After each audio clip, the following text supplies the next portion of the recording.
اسلام میں عورت کے پردے کے بارے میں کیا حکم تھا؟ فرض تھا، واجب تھا؟ اب تو ختم ہو گئی ہے بحث، اب کیوں یہ سوال اٹھتا ہے؟ عورت کو کن کن چیزوں کو چھپانا ضروری تھا؟ بالکل ٹھیک ہے، تھا ہی، اب کیا رہا ہے؟ دیکھو، شریعت یہ کہتی ہے کہ خاتون کے سر کا ایک بال بھی نظر نہیں آنا چاہیے، سر سے لے کے پاؤں تک مکمل طور پہ وہ حجاب میں ہیں، اور ہاتھوں کی جو یہ گٹے ہیں، یہ جو ہڈیاں ابری ہوئی ہیں، یہ بھی سطر میں شامل ہیں، اور پاؤں کے ٹخنے بھی سطر میں شامل ہیں، اس سے نیچے پاؤں ہیں جو آزاد ہیں۔ امام ابو حنیفہ رحمۃ اللہ علیہ چہرے کے کھلا رکھنے کی اجازت دیتے تھے، لیکن جتنا وقت میں تغیرات آ گئے، اتنی فقہا نے پردے کی پابندیاں اجتہادی طور پر زیادہ کر دی۔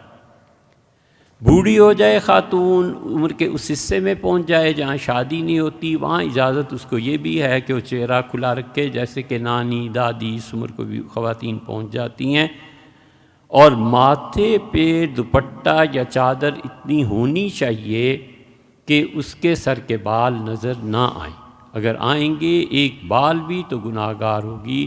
شریعت یہاں تک کہتی ہے کہ خاتون کسی وجہ سے مجبوری سے اپنے بال کٹائیں، اور جو وہ ناخن کتراتی ہیں اس کو بھی زمین میں دفن کرنا چاہیے۔ اگر مرد کی نظر اس پہ پڑے گی اور تو وہ گناہ کی مرتکب ہوگی یہ کام کرنے میں کہ اس نے مردوں کو اپنی طرف مائل کیا۔ البتہ وہ رشتے جہاں پر نکاح جائز ہی نہیں ہے، بھائی ہے، والد ہے، وغیرہ وغیرہ، ان میں وہ کہتے ہیں کہ فقہا کا مسلک یہ ہے کہ وہ کہتے ہیں کہ چہرہ، سر، سینہ، پیشانی، باہیں اور پنڈلیاں اگر کھل جائیں گھر میں کوئی حرج نہیں، یہ سب ایک دوسرے کے محرم ہیں اور نکاح ان کے ہو نہیں سکتے، اور گھر کی زندگی کی سہولتیں برقرار رہنی چاہیے۔ ایک مسلک اب اس زمانے میں ندوہ کے مفتی حضرات کا بھی ہے، ہم نے خود بھی وہاں رہے، دیکھا بھی اور سنا بھی، وہ کہتے تھے اپنے گھر میں ڈھیلا ڈھالا لباس پہن لے بس۔ اب وہ زمانہ جس میں دیور سے بھی پردہ اور اس سے بھی پردہ اور اس سے بھی پردہ، اب پیسے ہی نہیں رہے دو گھر بنانے کے، تو کدھر جانا ہے؟ اسے ٹینٹ لگا دینا۔ اب یہ مجبوریاں ہیں، اور پچھلے 300 سال سے اس امت میں پردہ نہیں رہا۔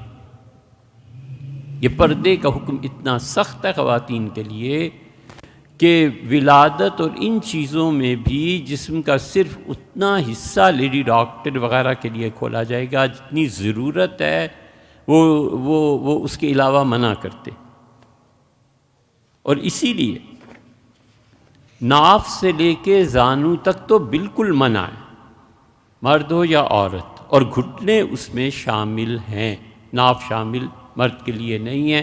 آپ اس کی تفصیلات حضرت تھانوی نور اللہ مرکدو کی کتاب ہے بہشتی زیور، اس کے تیسرے حصے میں حضرت نے لباس پر بحث کی ہے کہ مردوں اور عورتوں کا لباس کیسا ہونا چاہیے، اس کو پڑھ لیجیے۔ عورت کی آواز کا پردہ نہیں ہے جب تک کہ اس آواز میں کسی کشش اور ایسی چیزیں نہ ہوں۔ اللہ تعالیٰ نے فرمایا خود قرآن کریم میں کہ جو لوگ تمہارے گھر، حضور صلی اللہ علیہ وسلم کی بیویوں کو کہا تمہارے گھروں میں مانگنے آتے ہیں کوئی کام ضرورت کی چیز، تو فلا تخضعن بالقول، بات میں لوچ پیدا نہ کرنا، لچک پیدا نہیں کرنی اس غیر مرد سے بات کرنے میں۔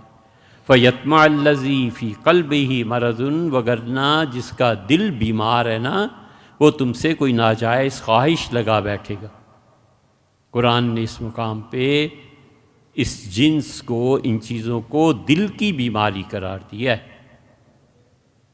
فی قلبہ مرض، اس کے دل بیمار ہے، وہ ذرا سی تم نے زبان میں جواب میں نرمی پیدا کی، اس کو 100 کام اور یاد آ جائیں گے۔ اس لیے اللہ نے منع کیا، یہ نہیں کہا کہ پردہ ہے، یہ فرمایا کہ ایسی آواز نہیں ہونی چاہیے جس سے کسی کو غلط بات کا موقع ملے۔